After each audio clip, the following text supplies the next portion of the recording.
Hello, good afternoon. I hope you're enjoying the conference so far. I don't know if any of you were in the McDonald Theatre just now, but we had a really interesting discussion that got around to what the world's going to look like in the future, autonomous cars, where are we going to be living, what are the cities going to look like.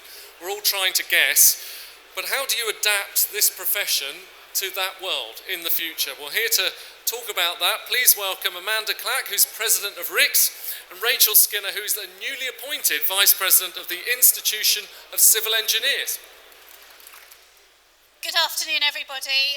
My name is Amanda Clack. I'm a partner at EY, where I'm the head of infrastructure across our advisory business. As was introduced, I'm actually the president for RICS, and I've literally just flown back from India last night. Now, if ever there was a demand for developing a profession that's truly fit for the future, then looking at India, I think, absolutely gives us inspiration. And as you just heard, I'm Rachel Skinner. I'm a director with WSP Parsons Brinckerhoff. I'm also now a vice president of the Institution of Civil Engineers with a lead on public voice, so you'll be hearing a little bit more from me about that very shortly. In a nutshell, to me, this is a pretty rare opportunity for the two of us to share some brief thoughts about the combination of, I guess, with our combination of professional and institutional hats on, to look ahead at our industry and to really think about the challenges ahead and the ways that we might work together to actually address them. So together in this session, we're going to seamlessly look about how do we go about developing a profession that's fit for a future, and in a future where collaboration is becoming increasingly key. I chaired the RICS strategy group, which produced a report entitled Our Changing World, Let's Be Ready. That report really started to look at what's the world going to look like in 2030, and therefore, as professions, what do we need to do to respond to that? And we're going to show you now, very briefly, a 4-minute video. It's called the WOW video, so hopefully this sets the context for our session. Thank you.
hopefully that starts to give the big picture of basically what's the world going to look like in 2030. That video is probably a box office hit if ever there was one. It's had about 27,000 viewings and it's available in many different languages all over the world. But for me, this really has brought together the key drivers and trends that we need to be thinking about, both as professionals but also as professions, to actually make sure that we're fit for the future, and the implications for our sector and the actions that we now need to focus on. So as JF Kennedy once said, change is the law of life, and only those that look to the past and the current are sure to miss the future. But of course, we can't predict the future, but what I can predict is that we're going to have more exponential change, particularly in this built environment. And there are many possible implications of rapid change for land and the built environment sector from the present day through to 2030. We need to think about what we need to be doing to suggest how we as professions are going to actually help to improve the resilience and relevance of our professions into the future. So what can we take away? What have we learned? As we all know, we live in an increasingly volatile and complex environment. Our world is changing rapidly, in particular in the built environment, which plays a vital role in the world around us, from the homes we live in, the places that we work in, and also where we play. It supports businesses and economies and commerce, underpins whole economies all over the world, and it supports communities. The consequences of not being prepared for the future are huge, and we as professions have a responsibility to prepare for these changes and adapt accordingly. Change is accelerating. Our sector is not as viewed as favourably as others. What do we need to do to actually retain and attract that talent of the future? The roles and skills of tomorrow won't be the same as the roles and skills of today. Employers are concerned about talent. Professionals are concerned about the impacts of technological change on the future for them. And collaboration is increasingly important. The Futures Report identified 6 key areas for action. Firstly, winning the war for talent, supporting employers in their campaign about attracting and retaining a more diverse talent pool in the businesses of the future. We must focus on attracting, engaging and retaining that talent so that we have the future generations to come. We need to have ethics at the heart of everything we do. We need to promote education and, most importantly, standards, working in collaboration to create international standards for land, for property, for construction and for ethics, making sure that we have consistency and values built in, such that this in turn provides market confidence. We also need to think about how we're going to embrace technology and also data, developing strategic alliances that we might never have thought of, and organisations at the forefront of technological change, so that we too can advise professionals of the future on how to integrate in the changing and new business world. We also need to create successful and sustainable cities, cities for citizens, improving city management by using professional advice to help leverage finance for development and incorporate all aspects of sustainability in what we do, thinking about green infrastructures and how we value that in cities. We also need to help the profession take advantage of new opportunities, creating a more dynamic profession that can respond to these changes. But perhaps most importantly, as leaders within our profession, we need to develop strong leadership, building a credible voice with government for land and the built environment. I'm sure that most of you know about one of the first key major trends, and that's urbanisation. In 1950, 30% of the world's population lived in cities, and the UN predicts that effectively it's going to be 66% by 2050. Today, just 54%, so a massive opportunity of growth. And the implications for our sector and for the profession are going to be significant. Economic power is shifting as there's a rise in the global middle class. real estate investment at $710 billion sees investment returning to the pre-global financial crisis. Markets are competing for this global capital, and institutional investors are growing in importance for real estate, construction and infrastructure. For all of us, natural and the built environment sectors, this is driving the need for the consistency, standards, regulation and professionalism at the heart of everything we do. But as urbanisation continues to grow at this unprecedented pace, the demand for affordable and resilient housing is growing at speed. Cities will need to cater for the quality of life for their residents. Transport will need to be affordable and available for the public as alternatives to overcrowded public roads. We saw in the video there about the scarcity of resources: water, food, minerals, energy and air. Innovation will be required to make sure that those resources go even further. Sustainability, clean energy and green infrastructure will become the skills of the future. I saw you watch as we saw some new players mentioned there, and with so much rapid growth, there are many new players in our sector. In 2014, Millward Brown's WPP brand survey in China saw 12 of the top 50 appear for the first time, and 5 of those I'm sure are the well-known brands that you'll all recognise: Vanke, Polly, Country Garden, Evergrande and China Minsheng. Maybe not, but that's the future. The new BRICS Bank, it's been formed and based in Shanghai as a competitor to the IMF and World Bank. There's going to be many new players in our profession. So I think just picking up on a couple of the thoughts that Amanda's just raised there, in addition to some of these new players and just picking up on another one of the video themes there around digital, we need to recognise that the world of the future is absolutely not a roll forward of the world of the now. Also, I think we need to think much more closely about how our paths from now to that future for each of the different areas, whether you're in different places in the world or different regions, different localities, actually the paths towards that future could also be extremely divergent, even if we're ending up in very similar places. So I do agree, first of all, that I think the world is going to be busier, it's going to be much more urbanised, and I think basically there'll be a lot more of us demanding an awful lot more, expecting more. I think what I would add there is that policy in sort of the widest sense of the word really, will nudge the direction of travel and can actually start to manage that change into a direction that we actually want, as opposed to just feeling that we're in sort of almost like a free fall, I suppose, to some extent.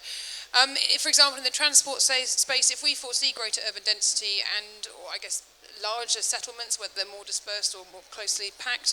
And what does this actually mean for movement and mobility? Do we want to encourage more movement? Do we want to encourage less? Do we really understand the reality of net zero carbon or zero water futures, whether that's in the context of transport, water, energy, waste, buildings, whatever it might be? To me, all of these are areas where we have a huge amount to offer as a profession, and it worries me greatly, actually, that while we all know a lot of these things, and while we have lots of experts, probably, well, certainly within this building here today, who know an awful lot technically about these areas, are we doing a good enough job at actually showcasing and explaining that more widely?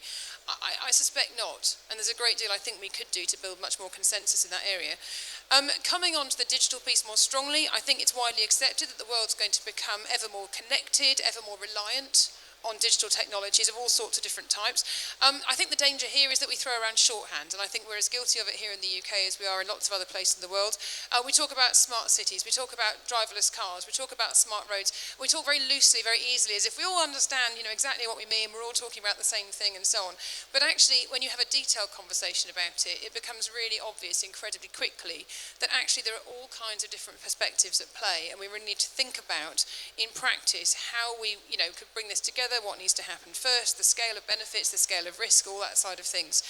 At the same time, I think others of us are very guilty of flinging around even just the phrase digital and maybe just thinking, well, that's just better BIM, isn't it? And so on.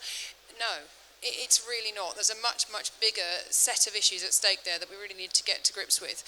So kind of putting our heads up for a moment, I guess, it strikes me that none of these changes are part of a simple or a single digital trend, whether you're thinking about smart cities, smart energy, smart transport, smart infrastructure, again, all these phrases, they're all evolving as we see the possibilities and the potential that's actually coming forward. And as professionals working in the spaces that we do, I really do feel the potential that's on offer from all of those is ours to shape. And again, it really worries me that we are missing an awful lot of tricks by not being sufficiently collaborative and not thinking in that bigger sense how it might actually happen. So I think we mustn't underestimate our ability as professionals in the infrastructure and built environment space to engage with and shape these changes that are driven by digital. And I think we need to take much greater ownership of them and claim them as our own. We need to stop thinking about it as something that's happening somewhere else and not invented here and that kind of thing. You hear these phrases, but actually genuinely mean it as opposed to just sort of talking about it. And we need to think about how we can take that ownership and actually think about that integrated and creative process and how we go from concept right through to delivery and operations and maintenance and so on, and make sure that really is an incredibly strong strand as we go forward. I think there's huge untapped potential in this area, and I think if we could actually get to grips with that, it would really help us genuinely to be much more fit for the future, and also overcome lots of the challenges that we face at the moment to do with industry relevance and our visibility around innovation and the understanding, generally speaking, in wider society about what it is we actually do. So that brings me on quite nicely to the big infrastructure challenge. You saw the stats on there, $57 trillion infrastructure gap through to 2030. And the good news is that that means that there's future employability for professionals. But it highlighted for me the growth and also the changes that are going to impact infrastructure. So whether it be in delivery, funding mechanisms, or indeed asset management, there's many roles for professionals as they go through to 2030. And many of those roles will actually be in Asia. When you look at the number of cities that are being built in Asia, 13 out of 14 of the new megacities are going to be built in China. India is building a city the size of Chicago, 2.6 million people every year for the next 26 years. We need to be thinking about life cycle approaches, counting carbon, and our new International Construction Measurement Standard and best practice PPPs are there that many skills that the professions of the future can and will continue to make a real difference in this sector. So uncertainty for me is the greatest threat to the delivery of infrastructure plans. But through professions, we need to provide that greater certainty for successful delivery. And that's literally at all levels, right the way through from the programme itself, actually having intelligent clients at the heart of what we do, providing business cases, providing budget confidence, looking at risk and programme assurance. And we can absolutely do it. We have done it. When you look at what we're achieving with Crossrail, with the London Olympics, we've effectively had some really great knowledge that's been captured on those projects that will actually feed the future and will feed the future professions, both in terms of the lessons learnt that are good, but also maybe some things that we need to do differently. So that brings me fairly neatly again to what I think is probably one of the biggest challenges we face as a profession, again in its absolute broadest sense to do with infrastructure and so on. This has been a constant theme for certainly the close to 20 years I've been in the industry, and I should say that I fell into it completely by accident because I had absolutely no visibility of it whatsoever before starting work on the very first day some time ago.